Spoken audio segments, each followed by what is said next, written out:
Yo, how's it going? And today we have a special Canberra video. I'm going to be doing one or two English realistic battles with the Canberra Mark II. The most, well, probably the, yes, arguably the most OP bomber on the game. No? What am I talking about? Shut up. What we have in store for you today is bases taking £500 bombs. Oh, the dramaticness. Yet they're gonna feel the pain and taste the gain of my underload of my Canberra's cock. Look at that thing on the front. It's like a little nub. It's like the Asian's penis. You know why you never see an Asian drive a plane? Because they can't see that much. You see, with them having to squint, if you squint now, the plane is really blurry. So that's why the Japanese pilots actually wore a red headband. And that red headband actually gave them magical superpowers, allowing them to use their eyes to their full potential. Like Mr. Bean does when he's in the church.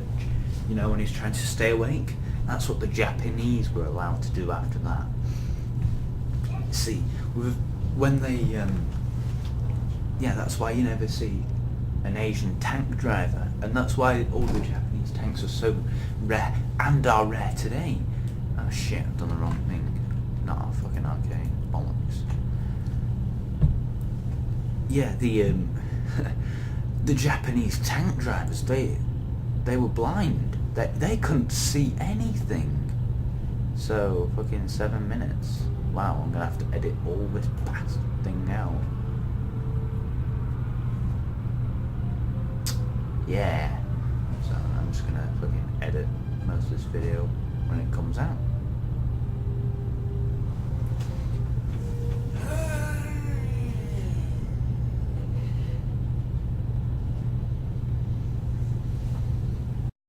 Okay, let's play an air-realistic battle. And as I was saying, yeah, the reason why you don't find many tanks now is because many Japanese lacked the power to see. Back in the ancient days of the year 2755, I used to be a nuclear surgeon. And I used to surgeon on eyes, and I worked through the Second World War, helping these Japanese people trying to see. And I only managed to do about 3,000, because every single one, after I repaired them, they took every opportunity to try and kill the Americans. And at that point, that's when they were killed, because they got, well, they didn't realise how far away they were, because they weren't used to this power of distance. They were used to the sight, but they hadn't mastered the skill of sight yet. So knowing this power is new, distance, this was their kryptonite. So, I'm there. So that sounds good. Vanilla. When they're looking out into the distance and they say an M2A4, like, M2A4! And because they speak in English, and none of the others can see, they don't know what they're doing.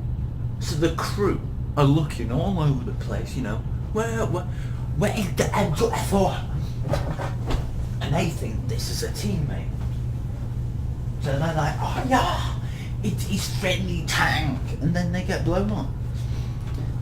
So, never trust an Asian taxi driver. I'll give you that. If he comes from China or Japan, never trust him. Just say that you realise you have no money. Because you don't know if they're going to fucking crash into a wall.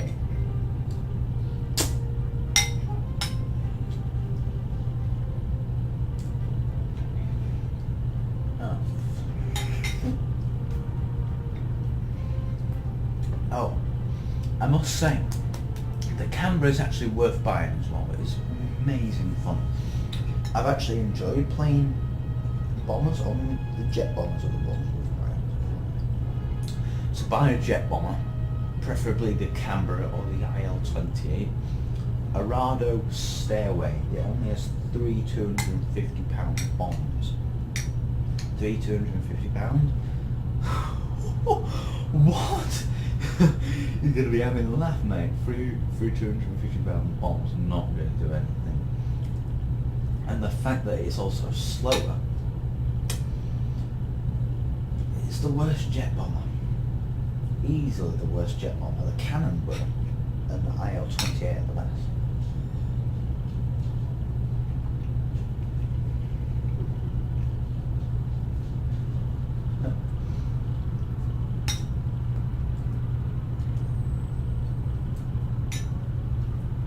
The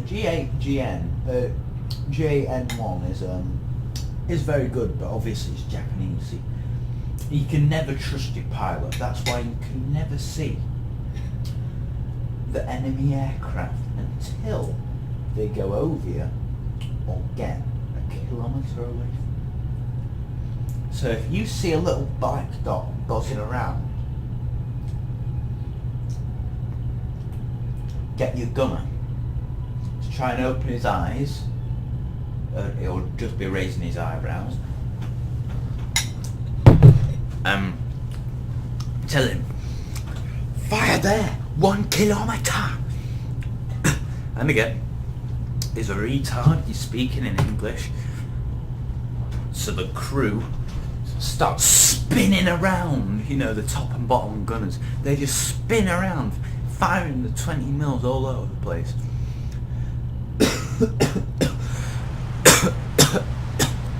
God. Yeah, they're firing all these fucking shells all over the place.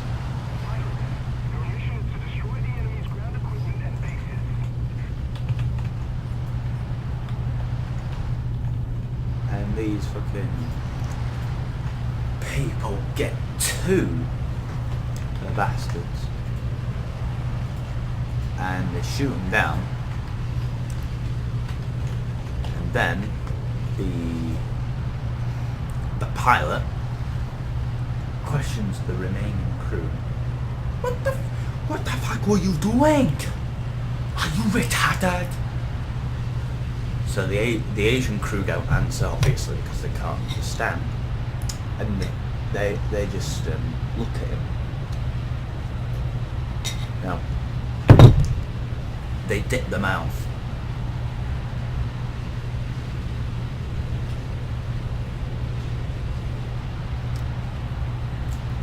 So it makes them look like a robot.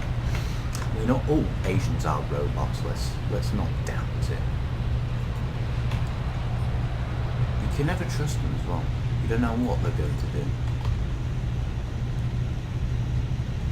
The lack of sight, like I said, is their kryptonite. So they can't see anything there. They're gonna think that the green light is Hulk.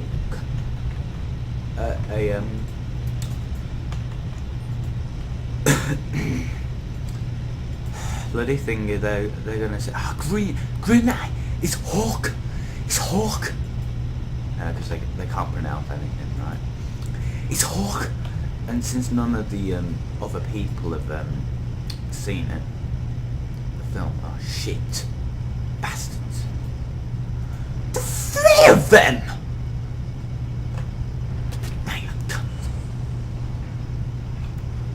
3 IL-28, so you're mad. Wait, 1, 2, 3, 4. Oh my god, he's gonna try to shoot me down. Come on, speed this shit up. Punch that shit. I think you can get this bit here. You know. Yay! Great success! You have bombed the bridge. Holy shit. Wow, I got 2 ground units as well. Ah, bollocks. Fuck off. LA-15, stupid cunt. No one likes you. Oh, bugger off, seriously, man. Pop your face. Oh, you gay bastard. Fucking cunt. I hate you, you stupid git. Ah.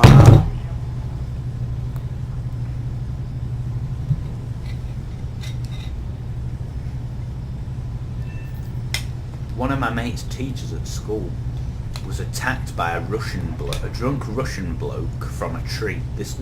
Genuinely, this Russian bloke jumped down and tried to mug this teacher what my friend has for a subject. No word of a lie. It was drunk, so you know, and it's Russian, so he's got to be drunk. I mean, they're drunk every single second.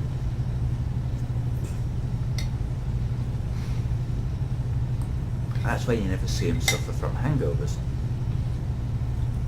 And also, if you ever see a fat person, they're American. No matter if they can't speak American, and they look Asian, and they're fat, Americans are retarded and very stupid. So they'll forget stuff very easy. And these Asians, half Asian, half American, have forgot how to speak.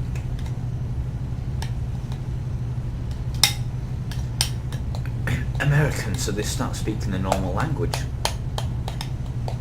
If you ever see someone smart, they are definitely English, without doubt. If you see a good footballer, they're half German, half English. Just remember that. But if you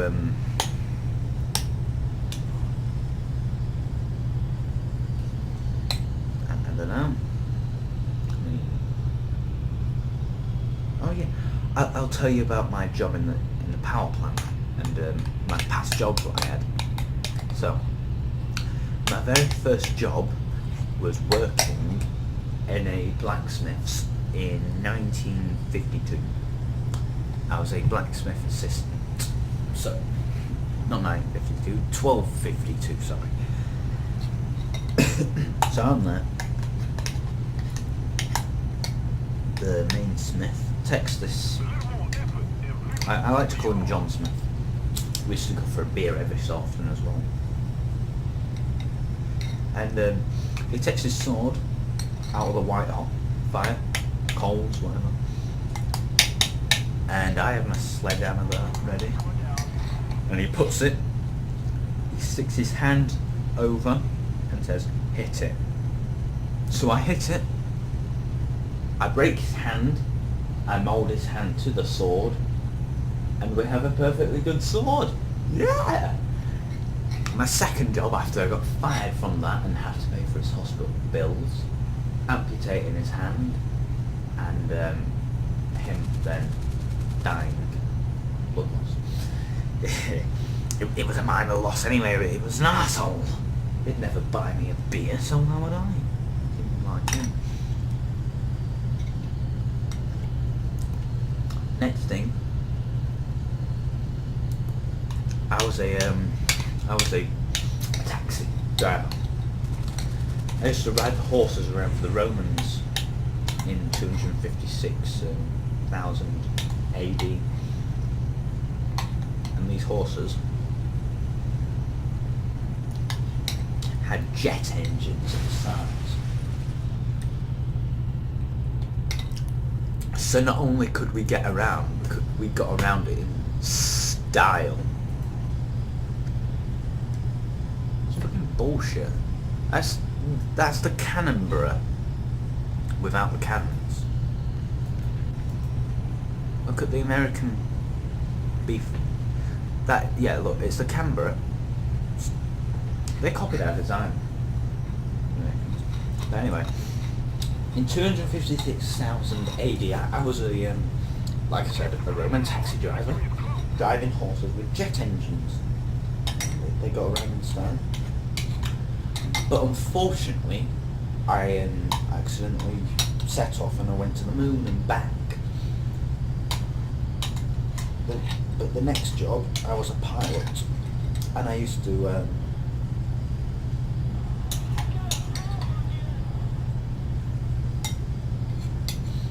drive a Mustang.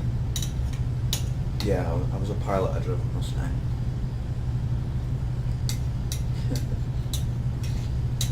And this was a very successful competitor with my ex-business.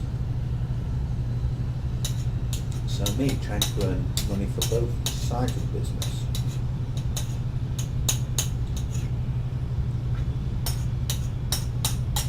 I tried to settle the argument with a little race. So we say, right, you go over there with your jet, you stupid jet-powered horses, and we'll go here with our Mustangs. And so, there's a race to the moon. I flew the Mustang, and I flew the horse. It was the most intense race I have ever witnessed. I also suffered a minor injury, well, to my pinky. And that is why you always hear the sayings, well, the term, I saved the wool, but at what cost? My pinky, that's the cost. So if you ever think that someone got a cut on his pinky, just remember, he saved the world. And no, the fucking Guardians of the Galaxies did nothing. They did not get injured on their pinkies, nor their nipples, so they did not take any damage worth complaining about. See, every man's weakness is the pink or his nipple. So if you do flick him out, just remember, you might have killed the man. Unless they have a vagina. In which case, not only have you killed a man, but you have killed a woman too. And therefore you're decreasing the population. However, the population decrease is a good thing, because overpopulation is not good. See, I could save the world here. We need nipple armour right now. We made Kevlar armour, drop that nipple armour and pinky armour. That will save millions of lives globally. I mean, we don't want the Iraqis to happen. The Iraqis are the enemies. See, me and one Iraq man had we had a big argument back in 1500s. So what happened was, is me, Mecca Hitler, and the Iraqi. Oh yeah, I didn't say about Gandhi and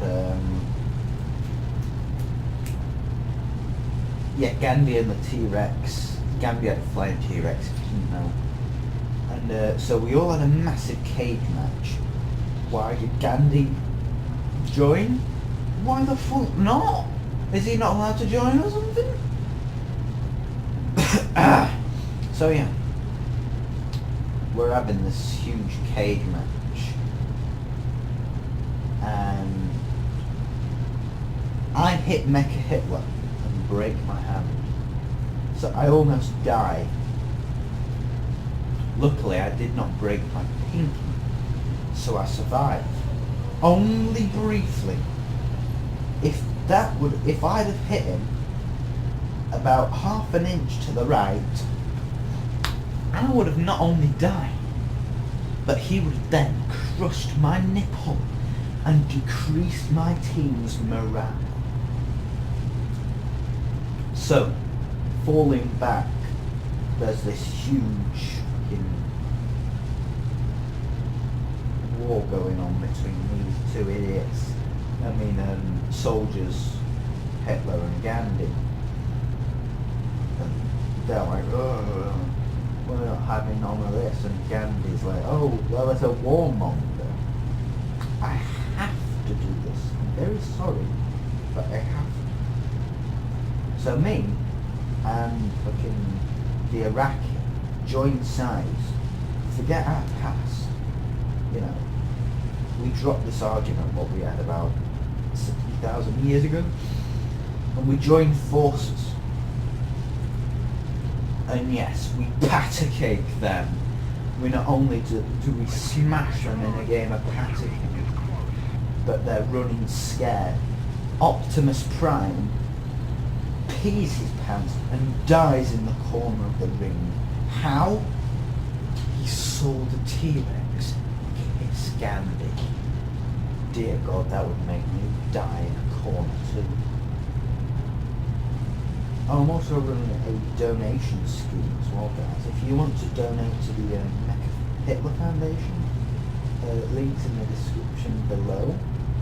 You can save a life, remember. You're saving lives. Do it for the people who need it. Do it. Enough of that nonsense. Wait, nonsense? Sorry, I mean, enough of the truth. I am pulling the leg. The chicken leg, obviously, that you had at Christmas. Silly. This has been War Thunder. This has been an amazing commentary about my past and present. Tiger 1 aiming at me house there. And yes, thank you for watching, and goodbye, my little lovelies. It sounds so fucking gay. That's only something Weasel found.